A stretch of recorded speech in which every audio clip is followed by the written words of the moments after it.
सर्वमंगल मांगल्ये शिवे सर्वार्थसाधिके शरण्ये त्र्यंबके देवी जगदंबा ರೇಣುಕಾ ಯಲ್ಲಮ್ಮ ದೇವಿ ನಮೋಸ್ತುತೆ.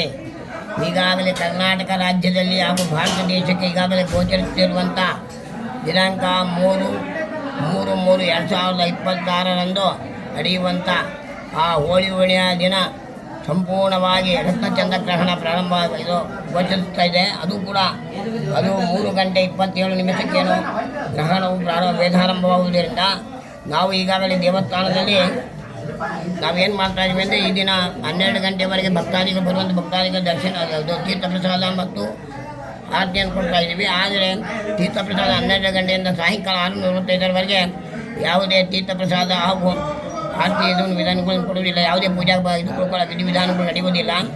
ಹಾಗೂ ಮತ್ತು 6:45 ನಂತರ ದೇವಸ್ಥಾನವನ್ನು ಪರಿಶುದ್ಧಗೊಳಿಸಿ ಮತ್ತೆ ಸಾಯಂಕಾಲದ ಇವತ್ತು ಹೋಳಿ ಹುಣ್ಣಿಮೆ ಸಾಯಂಕಾಲದ ಪೂಜೆಯನ್ನು 6:45 ನಂತರ ಪೂಜೆಯನ್ನು ಪ್ರಾರಂಭಿಸಿ ಮುಂದೆ ಭಕ್ತಾದಿಗಳಿಗೆ 9 ಗಂಟೆ ನಂತರ ದರ್ಶನಾವಕಾಶವನ್ನು ಕಲ್ಪಿಸಲಾಗಿದೆ. ಹಾಗೂ ತೀರ್ಥ ಪ್ರಸಾದವು ಕೂಡ 9 ಗಂಟೆ ನಂತರ ಭಕ್ತರಿಗೆ ತೀರ್ಥ ಪ್ರಸಾದ ವಿತರಣೆ ಮಾಡುತ್ತದೆ. ದರ್ಶನಾವಕಾಶವು ಕೂಡ 9 ಗಂಟೆ ನಂತರ ದರ್ಶನಾವಕಾಶಕ್ಕೆ ಅವಕಾಶವಿರುತ್ತದೆ.